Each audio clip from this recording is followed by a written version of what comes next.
Alors bonjour tout le monde, aujourd'hui on va parler du CAP mécanique moto en candidat libre. Je l'ai passé il y a quelques jours, donc j'ai pas encore les résultats. Ça a été un long périple entre l'inscription, se préparer, savoir ce qu'on attendait de moi, voilà, et le jour de l'examen, faire un peu ce qu'on nous demandait de faire. Donc on va dérouler un peu tout ça sur cette vidéo parce que j'ai eu un peu de mal parfois à trouver des vraies infos pertinentes. Le CAP mécanique moto, je pense, c'est pas très répandu en termes d'examen qui est fait chaque année. Donc effectivement, c'est un examen qui est fait une fois par an. C'est un examen officiel. C'est un CAP, donc c'est en juin en général, une fois par an. Donc il faut s'y prendre à l'avance pour s'inscrire. C'est le premier point qu'on va aborder. Quand s'inscrire? Les inscriptions, c'est entre mi-octobre et mi-novembre en général. Donc vous voyez, si vous voulez passer en juin, c'est quand même plusieurs mois à l'avance qu'il faut préparer tout ça. Donc où et comment s'inscrire maintenant? C'est la deuxième info. C'est sur un site qui s'appelle Cyclades, qui est le site officiel des inscriptions en candidat libre, je pense. Enfin, je sais pas, en tout cas, c'est pour s'inscrire à n'importe quel diplôme. D'ailleurs, il y a d'autres diplômes si ça m'intéresse. J'ai trouvé un tuto complet qui vous explique comment s'inscrire, où est-ce qu'il faut cliquer, tout ça. Je vous le mets le lien en description. On va pas s'amuser à tout dérouler ici. Je ne vais pas vous faire un tuto pas à pas comment s'inscrire. Mais en tout cas, c'est assez bien fait, ce qu'il faut retenir. Le site est cool et vous pouvez tout faire en ligne. Donc, il y a quand même des documents à un moment à envoyer. Il n'y en a pas tant que ça à envoyer, mais il y en a quand même à envoyer. Donc, vous pouvez tout faire en ligne plutôt que de se faire un courrier papier. Je dis ça, mais je crois que j'ai dû envoyer un courrier papier. Je ne sais plus trop. Non, je crois que c'est s'il manque des documents, vous pouvez envoyer en papier. Grosso modo, c'était carte d'identité, peut-être un justificatif de domicile, je ne sais plus. Et petite info, si vous avez si vous avez déjà un autre diplôme équivalent CAP ou plus, c'est ce qui vous permet de ne pas en fait passer toutes les épreuves. Parce qu'en théorie, le CAP, c'est histoire géo, français, maths, ainsi de suite. Le fait d'avoir déjà un diplôme, ça vous affranchit tout simplement de passer toutes ces épreuves et de faire que les 2 épreuves pratiques. Donc c'est quand même cool parce qu'on fait quand même beaucoup de choses en moins. Donc voilà, ça c'est plus pour la partie inscription, où le faire, comment le faire. Je vous laisse le tuto en description si vous voulez vous pencher dessus. Retenez bien les dates, mi-octobre, mi-novembre pour une session en général entre mai et juin.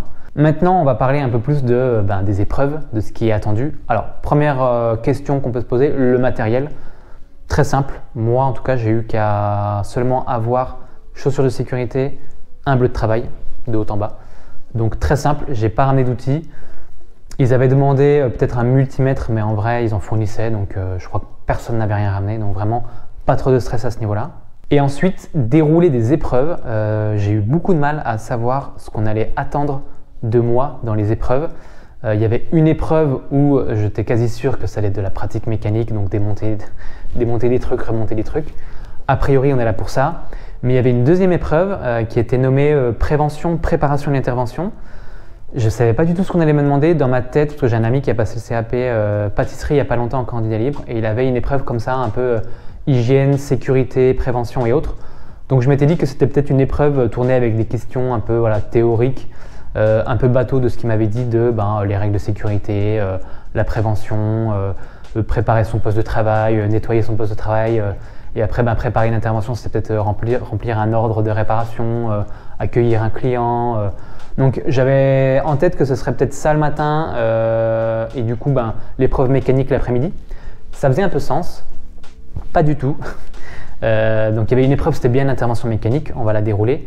Mais l'autre épreuve, en fait, c'est une intervention sur une panne électrique. Et là, moi, je n'étais pas prêt du tout. J'y connais pas grand chose en électricité, j'ai quand même des notions de base parce que à l'école on voit un peu d'électricité. Bon, c'était il y a longtemps l'école maintenant pour moi, mais on voit quand même un peu d'électricité. Un de mes grands-pères était électronicien, donc j'avais quand même quelques notions sur un multimètre, tout ça et tout, mais franchement très basique. Lire un schéma électrique, j'arrive à me projeter, mais ça reste un peu abstrait parfois. Donc première chose, préparez-vous à ça.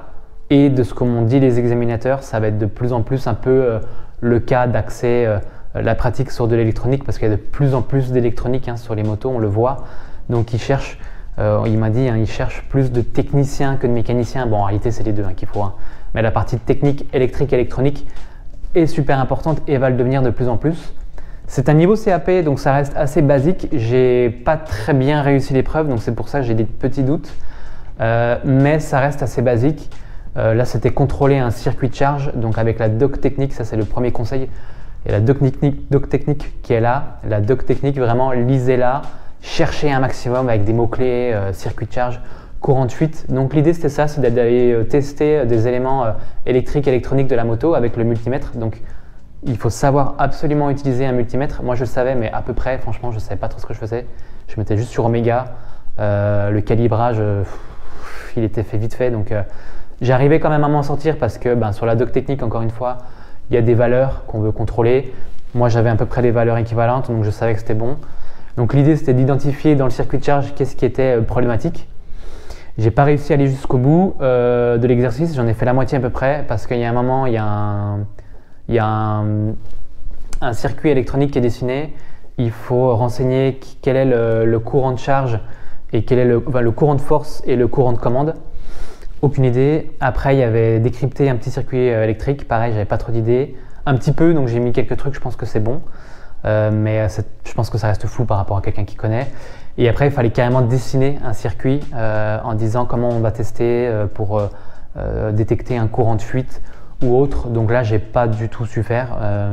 J'aurais peut-être dû essayer quand même de gribouiller parce que ça reste quand même des carrés, des ronds et des traits. Et ça reste un peu logique, mais voilà, mes notions avaient quand même leurs limites. Donc ça a été un peu complexe. Il y avait une partie restitution, un peu connaissance orale. Donc là, pareil, j'avais quelques notions, donc j'ai pu répondre à quelques questions. Courant alternatif, courant continu, l'alternateur fait du courant alternatif, passe dans le redresseur qui fait un courant continu pour revenir charger la batterie. Ça, voilà, c'est des petites notions que j'avais, donc c'est à avoir. Et normalement, au niveau CAP, on ne nous demande pas d'être expert électricien électronique. Ça reste un niveau CAP, donc normalement on est censé être exécutant. Mais encore une fois, préparez-vous bien pour l'électricité sur le CAP. Parce que j'ai l'impression que c'est ce qui a pêché, en tout cas pour moi, et c'est ce qui a pêché pour plusieurs autres candidats qui étaient en candidat libre comme moi, qui étaient peut-être très axés sur la mécanique. Moi perso, je travaille que sur des vieilles motos ou sur des motos récentes mais qui n'ont pas du tout d'électronique. Donc à part faire un test de charge de batterie, franchement j'ai aucune idée de... Voilà, je me suis vraiment débrouillé. Donc j'ai un peu peur parce que ça m'a vachement démotivé parce que le matin j'ai fait ça en premier et j'ai vachement perdu confiance en moi. En plus les examinateurs étaient un peu là en mode t'es un touriste, pourquoi tu passes un CAP alors que t'es pas prêt, blablabla. Blablabla. Donc bon, je leur ai dit que j'avais quand même pas mal de connaissances mécaniques et du coup ça c'est la deuxième épreuve, l'intervention mécanique, et là franchement moi aucun souci. Donc c'est pour ça que j'y crois encore parce que je pense que la moyenne des deux peut peut-être amener sur un 10 ou un truc comme ça. Donc soit je le rate de très peu, j'ai 9,5 et franchement la haine, mais bon tant pis, je serai mieux préparé pour la prochaine fois. Ou alors j'ai un 10 tout pile parce que j'ai 5 d'un côté, 15 de l'autre et vous voyez ça marche. Donc la partie mécanique, effectivement c'est une intervention. Les examinateurs étaient un peu plus chill aussi, un peu plus cool. Donc ça a pas mal aidé, ils peuvent vous aider. Vous avez en mode situation un magasinier et un chef d'atelier. Donc le chef d'atelier, il y a un moment j'avais un petit doute sur ce que je faisais. Donc ce que j'ai fait c'était quoi? Intervention sur un scooter.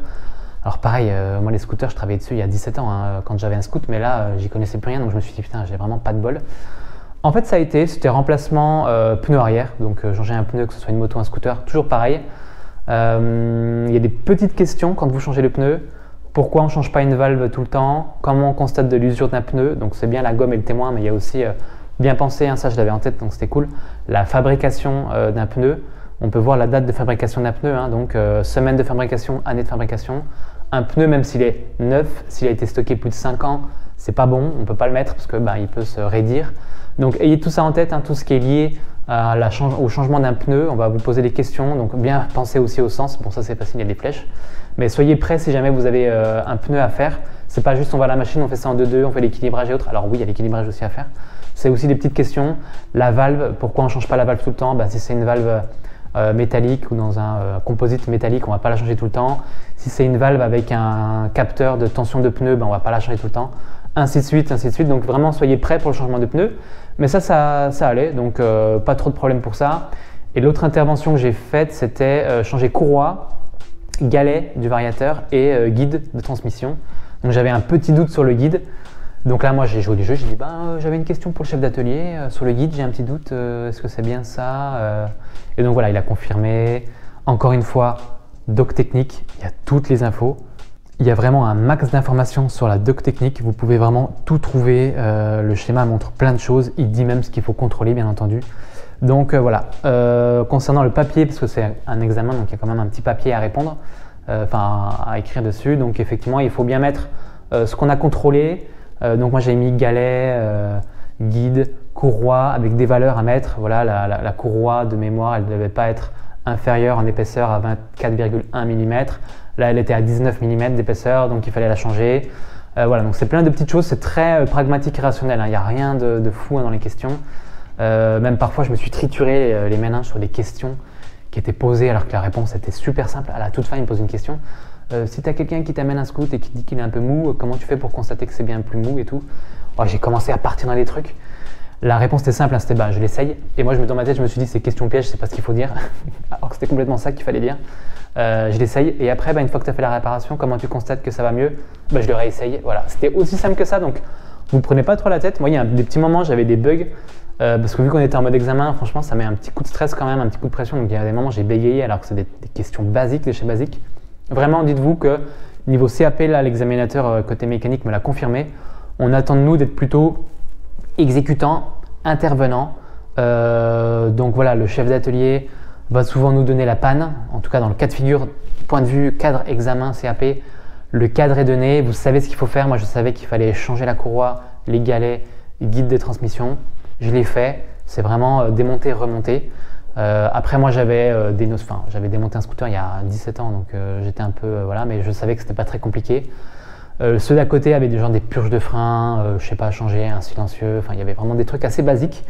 Donc mécaniquement, si vous êtes, si quand vous bricolez, vous êtes à l'aise, vous savez un peu ce que vous faites, vous ne vous posez pas trop de questions, normalement la partie mécanique elle est vraiment accessible pour tout le monde. Tous les outils sont là, c'est vraiment cool.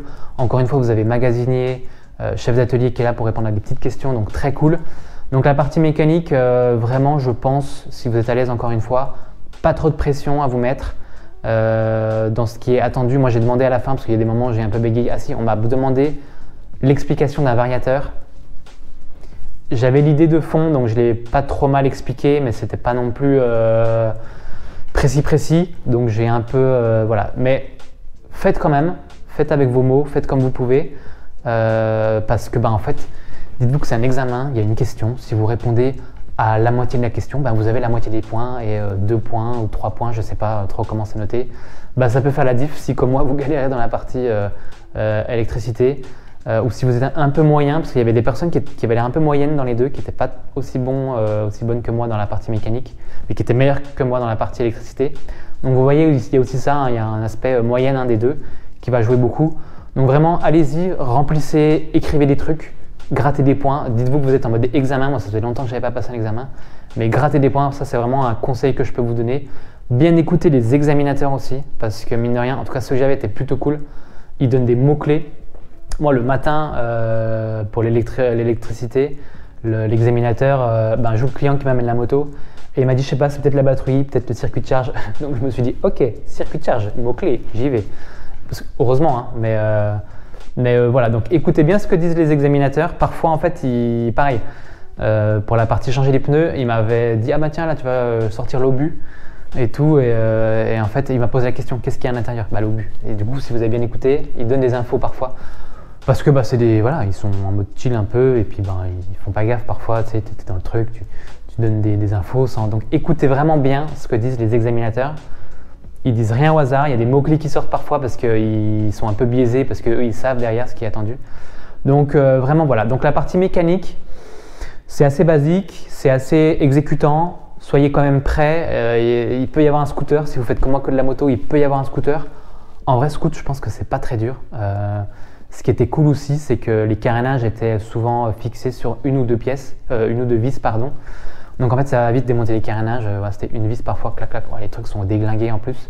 Donc ils font pas trop attention, faut que ce soit quand même cohérent, hein. Quand vous le remontez bien entendu, vous pouvez pas le remonter n'importe comment. Mais ils sont pas là en mode voilà, pixel perfect comme on dit dans mon autre métier. Ils sont pas là en mode millimètre près, ah oui le carénage il est pas bien emboîté. Non ça ils s'en moquent un peu, hein. Ce qu'ils nous disent c'est l'aspect mécanique pure, sécurité. Est-ce que vous avez bien mis les… Ah oui il y avait les couples de serrage aussi qu'il fallait mettre sur la copie.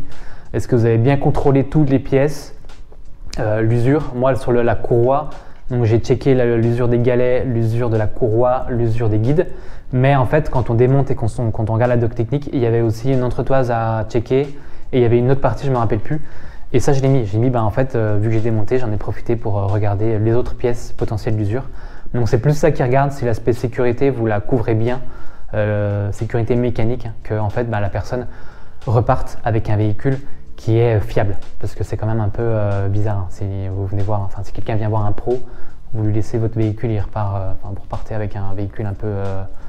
c'est pas foufou. Donc voilà, que dire de plus? Je regarde mes petites notes, pas grand chose. Hein. Grosso modo, voilà, moi ça s'est très bien passé, ça m'a vraiment redonné confiance en moi sur la partie mécanique. Encore une fois, soyez prêts pour l'électricité, panne électrique à diagnostiquer. Donc effectivement, si on récapitule tout, entre mi-octobre, mi-novembre pour s'inscrire, il ne faut vraiment pas rater la date. Le site, c'est Cyclade, c'est assez facile à suivre. Il y a quelques docs à envoyer, mais c'est vraiment quelques clics. Il y a le tuto en description, je vous le remets. Bleu de travail, chaussures de sécurité, c'est tout. Épreuve électrique, panne électrique. Donc vraiment, montez en compétence là-dessus si ce n'est pas votre domaine de prédilection ou si jamais comme moi vous êtes en mode ouais, électricité, voilà, je change de fusible quand il faut. Et partie mécanique, donc plutôt cohérent. Voilà, j'espère que toutes ces infos vous seront utiles. J'espère que vous y voyez peut-être un peu plus clair sur le fait de passer le CAP en candidat libre. N'hésitez pas à me mettre en commentaire vos questions. Si vous avez des questions un peu plus précises sur le sujet, du coup, j'y répondrai. Hein, je n'ai pas 150 000 abonnés, donc j'ai un peu de temps quand même pour répondre à tout le monde. Abonnez-vous vraiment si ces vidéos vous plaisent. Allez voir le reste. Hein. Là, c'est une vidéo un peu à part parce que j'avais eu du mal moi-même à trouver des infos sur le sujet. Mais ici, c'est vrai que sur cette chaîne, on évoque pas mal d'histoires autour de la moto, histoire des marques. On va faire l'histoire des pilotes et on va faire d'autres concepts assez intéressants pour parler de la moto. Donc voilà, n'hésitez pas vraiment à vous abonner, commenter, partager bien entendu. Et en attendant, je vous dis à bientôt. Ciao!